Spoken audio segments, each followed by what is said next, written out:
inatuma watu wanafunuliwa dhambi, kisha sheria inatuma watu wanapata nguvu ya kufanya dhambi. Lakini neema inapatia watu jinsi ya kustokufanya dhambi. Njo neema. Wakati huu wa mwisho, kwa sababu ni wakati wa mwisho, Yesu anakaribia kuja, njo wakati ya kufundisha mafundisho juu ya neema ya Mungu. Tukisema juu ya neema ya Mungu na tunatizama kitu gani Yesu alifanya msalabani.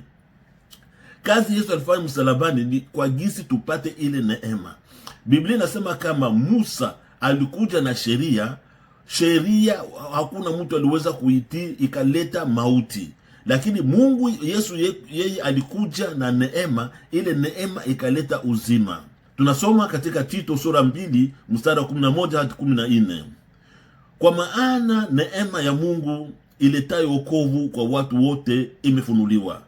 Tunasikia kama neema ndio inaleta wokovu. Watu wengi wanawaza kwamba neema ndio inasaidia watu kufanya dhambi, kwa sababu wanasema kama tuliokolewa kwa neema, juu neema iko, tutafanya dhambi Mungu atatusamehe. Tutafanya dhambi kwa sababu Biblia inasema kama mwenye haki atafanya dhambi mara 7 Mungu atamsamehe mara 7, kwa sababu ndio neema ya Mungu atupatia. Tunadanganyika vile. Neema ina uwezo na nguvu, ndio inatumaka watu wanakuwa na uwezo ya kutembea katika maisha matakatifu juu ya neema ya Mungu.